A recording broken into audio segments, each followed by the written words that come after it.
इसकी अभी क्लियरिंग भी चल रही है उस स्पॉट की।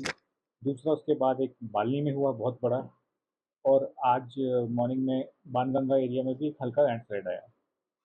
तो उसमें ये जो आपका पूरा एक स्ट्रेच है जो आपका एशिया होटल से जाता है ऊपर दक्षिण ड्योढ़ी की तरफ, जो पहाड़ी पहाड़ी पे बहुत सारे सटे हुए कमर्शियल इदारे हैं, होटल्स हैं, धर्मशाला हैं। तो इसमें हमने एक इसको असेस किया और एक फ़ैसला लिया कि जिस तरह ये स्लाइडिंग हो रही है, तो एक थोड़ी-सी प्रिकॉशन ली जाए। अगर ऐसी कोई इन केस स्थिति बनती है जहाँ पर कोई ऐसा होटल या इसको एक नुकसान होता है, तो इसमें कोई अगर ऐसा यात्री अगर रुका हो, कोई स्टे कर रहा होगा, तो उसकी भी जान को खतरा है।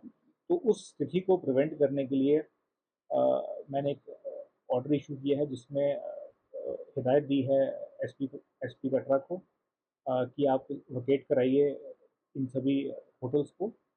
और साथ में ही एक हिदायत दे दी है एक्सन पीडब्ल्यूडी कटरा को कि आप इनको सभी को असेस करिए, स्ट्रक्चर्स की सेफ्टी को, और जो इदारे क्लियर हैं उनको आप सेफ्टी सर्टिफिकेट दें। एक बार वो सेफ्टी सर्टिफिकेट मिल जाएगा पीडब्ल्यूडी से, तो उसमें वो अपने ऑपरेशन रन कर सकते हैं। पर फिलहाल जो स्थिति बनी हुई है, रेगुलर लैंडस्लाइड्स हो रही हैं, तो हम ये चाहते हैं, इंटेंट यही है कि कोई जान को नुकसान ना हो, खासकर किसी यात्री को। अभी वैसे कटरा के अंदर यात्रा भी बंद है, फुटफॉल भी नहीं है। वो हमारे लिए एक अच्छी बात है, बट फिर भी अ, मैं स्पेशली अपील करूँगा, जब तक ये मौसम की खराब स्थिति बनी हुई है, तब तक आप इस वाले एरिया में ना ना कोई ठहरे। और बाकी विभिन्न इदारे, तहसीलदार Katra, SP Katra, XEN PWD इनको खाली भी करा रहे हैं और इनकी स्ट्रक्चर्स की असेसमेंट भी होगी। सर कौन कौन सा एरिया? ये डेंसली डेंस कंसंट्रेशन है इन इदारों की। ये आप स्टार्ट कर आपका एशिया चौक से हो जाता है।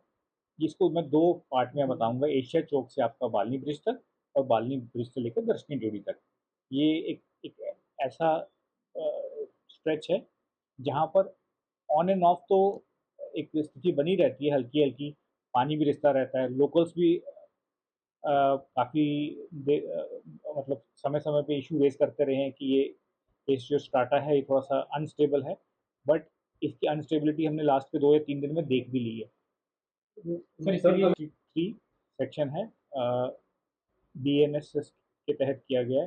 जैसे आपका सीआरपीसी में पहले 144 होता था, तो उसमें एफआईआर दर्ज की जाएंगी और जो भी प्यूनिटिव एक्शन होगा, जो इस कानूनी कार्रवाई है वो की जाएगी।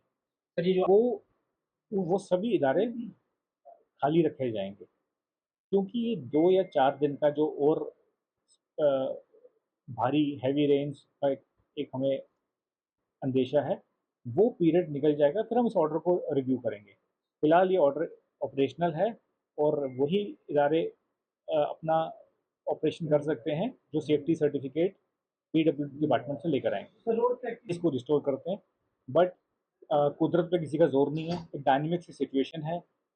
रोज़ आप कुछ स्पॉट पे देखते हैं कि अ, ना सिर्फ पीडब्ल्यूडी डिपार्टमेंट, एप्को की मशीनरी भी डिप्लॉय की है, और जैसे ही जितना क्लियर करते हैं, तो अगले दिन बारिश की वजह से फोर्स फ्रेश स्लाइडिंग आ जाती है।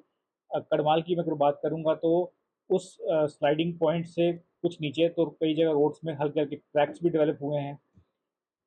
इसकी अगर बालनी की बात करें, तो आज पिछले 3 दिन से लगातार स्लाइडिंग हो रही है। जितना वो क्लियर कर रहे हैं, उतना ही ऊपर से और आ रहा है।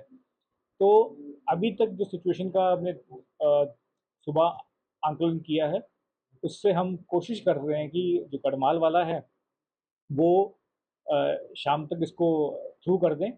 साथ में मैं ये भी आपके माध्यम से सभी को बताना चाहूँगा कि ये रोड बंद नहीं है। नुमाई से हमने एक ऑल्टरनेट रूट दिया है, ये पैच बंद किया गया है, रोड नहीं बंद है। और रही बात बालनी का, तो बालनी का तो भी फ्रेश स्लाइड अभी कुछ घंटों पहले आया है। अब वो देखना पड़ेगा, क्योंकि फ्रेश स्लाइड आता है तो फिर उसको क्लियर करना और भी मुश्किल हो जाता है। उसमें शायद 1 या 2 दिन और लग सकें। और मैं सभी से ये भी बताना चाहूँगा कि बालनी वाले पॉइंट के लिए भी हमने ऑल्टरनेट बाणगंगा से रूट दिया हुआ है। वहाँ भी स्लाइड आया था, उसको भी क्लियर कर दिया गया है। तो ये एक डायनेमिक सी सिचुएशन है, स्लाइड्स आ रही हैं, टीम्स हर डिपार्टमेंट की पुलिस मौके पे है, कंटिन्यूअसली उसको क्लियर कर रहे हैं। मैं आपके माध्यम से लोगों से भी अपील करूँगा कि आप भी ज़रा ध्यान से इन रोड्स पे चलिए जब ये क्लियर हो जाती हैं, क्योंकि शूटिंग स्टोन्स कभी भी इस स्ट्रेच में जो आप बात कर रहे हैं सरकारी ऑफिस हैं, और हर एक अफ़सर को ये भी हिदायत दी गई है कि वो अपने-अपने डिपार्टमेंट की खुद सेफ्टी का ऑडिट करें। उनकी ज़िम्मेदारी है, वो देखें अगर उनको लगता है कि उनका एक हम सर्वे भी कर रहे हैं कि कितनी सरकारी बिल्डिंग्स को डैमेज हुआ है, और हमें अगर इसमें इनपुट आती है कि किसी सरकारी बिल्डिंग को डैमेज हुआ है, तो वो उस टाइम उसकी क्या डैमेज कितना है, क्या उसका आगे हो सकता है, वो सब चीज़ों को फैक्टर इन करते हुए हम फैसला ले लेंगे इसको खुला रखना है, बंद करना है।